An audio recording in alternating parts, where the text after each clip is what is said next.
आज हम फैक्टरिंग की बात करेंगे। मैं आपको एक एग्जांपल दूंगा जिससे आपका ये कंसेप्ट पूरे तरीके से क्लियर हो जाएगा। Now let us take one example.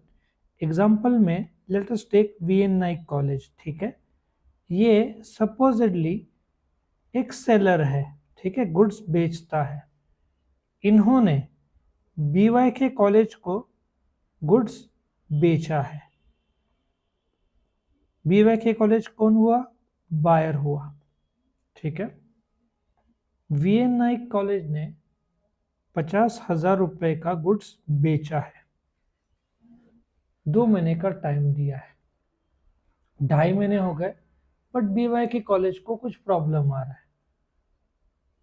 VN Naik college को पैसों की सख्त जरूरत है, बट बीवाई के कॉलेज से डूबने का चांस है। एग्जाम्पल ले रहा हूं मैं। तो वीएन नाइक कॉलेज क्या करेगा? एक फैक्टर है जिसको हम बोलेंगे स्टेट बैंक ऑफ इंडिया है, एक फाइनेंशियल संस्था है, उसको अप्रोच करेगा। एसबीआई बोलेगा वीएन नाइक कॉलेज को, okay I will give you 40,000 rupees. और बीवाईके कॉलेज का वीएन नाइक को बीवाईके कॉलेज से कितना आना था? 50,000। तो बीवाईके कॉलेज क्या था? डेटर था। डेटर वो इंसान होता है जिससे पैसा आना रहता है। अब ये जो 50,000 है जो वीएन नाइक कॉलेज को बीवाईके से आना था, वो डिफिकल्ट हो रहा है। तो ये जो 50,000 का है, वीएन नाइक कॉलेज ने ये बेच दिया एसबीआई को। So now BYK college is not answerable to VN Naik. अब बीवाईके कॉलेज पैसा देगा स्टेट बैंक ऑफ इंडिया को। मतलब जो डेटर है, अकाउंट है डेटर का, वो स्टेट बैंक ऑफ इंडिया ने वीएन नाइक कॉलेज से खरीद लिया। कितने में? 40,000 रुपए में। और जो स्टेट बैंक ऑफ इंडिया है वो वीएन नाइक कॉलेज से 40,000 दिया, बीवाई कॉलेज का अकाउंट खरीद लिया। अभी state bank of India will collect 50,000 from BYK college. तो इस प्रकार से state bank of India factor बन जाता है। तो फैक्टरिंग ये कंसेप्ट है जिसमें 3 पार्टीज होते हैं: seller VN Naik college, buyer BYK college, factor SBI. तो सेलर ने, जो बायर है, उसका जो अकाउंट है 50,000 का, वो किसको बेच दिया? स्टेट बैंक ऑफ इंडिया को। इस कंसेप्ट को फैक्टरिंग बोलते हैं। ठीक है, जिसमें एक एग्रीमेंट होता है किसके बीच? सेलर और फैक्टर के बीच में, जिसमें सेलर का जो डेटर है बीवाईके कॉलेज, उसका जो अकाउंट है वो सेलर ने बायर को बेच दिया। और बायर से सेलर को अभी रिश्ता नहीं रहा। अभी फैक्टर जो कि स्टेट बैंक ऑफ इंडिया है वो बीवाईके कॉलेज से वसूलेगा। ठीक है, आगे बढ़ते हैं। जो टर्म्स होते हैं फैक्टरिंग में, क्लाइंट मतलब वीएन नाइक कॉलेज जो कि सेलर है वो आपका हो जाएगा क्लाइंट। कस्टमर कौन हुआ वीएन नाइक का? बीवाईके कॉलेज। कितना पैसा आना है? 50,000। ये अकाउंट रिसीवेबल हुआ। और हो सकता है आगे भी ट्रांजैक्शन हो तो ओपन अकाउंट सेल्स होगा। अभी हो सकता है वीएन नाइक ने 50,000 और 20,000 ऐसे 2 ट्रांजैक्शंस किए। ठीक है, 50,000 और 20,000। लेकिन स्टेट बैंक ऑफ इंडिया बोलता है कि एलिजिबल डेप्थ में सिर्फ 50,000 लूंगा, 20,000 आपको ही वसूलना है। तो एलिजिबल कितना लिया उन्होंने? 50,000। उसमें से उन्होंने बोला हम 10,000 रोक रहे हैं, ये 10,000 हमारा, 40,000 हम आपको देंगे। वो रिटेंशन हुआ। प्रीपेमेंट मतलब स्टेट बैंक ऑफ इंडिया ने एडवांस में वीएनआई को 40,000 दे दिए, प्रीपेमेंट कर दिया। तो ये फैक्टरिंग सर्विस कहाँ शुरू होता है? जहाँ पे एक उधारी में बेचा है। ठीक है, ये वर्क कैसे करता है? एक बहुत अच्छा ड्राइंग दिया है, वो जरा आप देख लेना। सेलर कौन है? वीएन नाइक। ये सेलर है। कस्टमर कौन है? बीवाईके। कितने का गुड्स बेचा? 50,000 रुपए का। इनवॉइस किसके पास है? सेलर ने बायर को दिया। ठीक है, अब बीवाईके कॉलेज का जो कर्जा है 50,000 का, ये सेलिंग फर्म फैक्टर को बेच देता है। फैक्टर एडवांस पेमेंट देगा 40,000 रुपए का। उसके बाद देगा नहीं। जो फैक्टर है उसका कमाई हुआ 10,000, फैक्टर वसूलेगा बीवाईके कॉलेज से। This is how factoring work करता है। तो मैकेनिज्म ऑफ फैक्टरिंग में 3 पार्टीज होते हैं। कौन? सेलर, ये आपका सेलर हुआ, ये आपका कस्टमर या बायर हुआ, और ये फैक्टर हुआ। ऐसे 3 पार्टीज होते हैं जिसमें ये फैक्टरिंग वर्क करता है। और ये 150 दिन का हो सकता है कि फैक्टर चलो बीवाईके कॉलेज को बोले तो 150 दिन के अंदर दे दे, ठीक है। ये एक्सपेंसिव सोर्स है क्योंकि वीएनआई का 10,000 का घाटा है। अब वो क्यों कर रहा है? क्योंकि डूबने का डर है।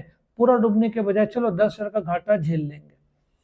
ये सॉल्यूशन कैसा है? स्टेट बैंक ऑफ इंडिया अपना कमाई कर लेगा, सेलर को इंस्टेंट कैश मिल जाएगा एडवांस में, बायर को उतना टाइम मिल जाएगा, क्रेडिट रेटिंग इसकी कोई जरूरत नहीं है। कॉस्ट ऑफ फैक्टरिंग बैंक का है कि ऑपरेटिंग कॉस्ट और कलेक्शन कॉस्ट को देखना पड़ेगा, ठीक है। सो ये एक ऐसा इंस्ट्रूमेंट है जिसमें रिस्क सेलर से चला जाता है फैक्टर के पास में। फैक्टर एक बड़ा फाइनेंशियल संस्था है, मजबूत फाइनेंशियल संस्था है, और स्पेशलाइज करता है कलेक्शन में। तो हो सकता है फैक्टर उनका सारा अकाउंट रिसीवेबल सेल सब अपने पर टेक ओवर कर ले। मैकेनिज्म मैंने आपको बता दिया। पार्टीज 3 होते हैं, बायर, सेलर और फैक्टर, ऐसे 3 पार्टीज होते हैं। अब ये टाइप्स ऑफ फैक्टरिंग में क्या होता है? एक रिकोर्स फैक्टरिंग होता है जिसमें यदि कर्जा डूबता है, ठीक है, इफ जो बैड है, तो जैसे कि वीएन नाइक है, बीवाईके कॉलेज है और स्टेट बैंक ऑफ इंडिया है। यदि ये जो स्टेट बैंक ऑफ इंडिया है, रिकोर्स फैक्टरिंग हुआ, रिकोर्स फैक्टरिंग, तो बीवाईके ने कुछ डुबाया तो एसबीआई वीएनआई के पेमेंट से काट लेगा, उसको रिकोर्स फैक्टरिंग बोलते हैं। नॉन रिकोर्स में क्या होता है कि बीवाईके ने कुछ डुबाया तो एसबीआई को झेलना पड़ेगा।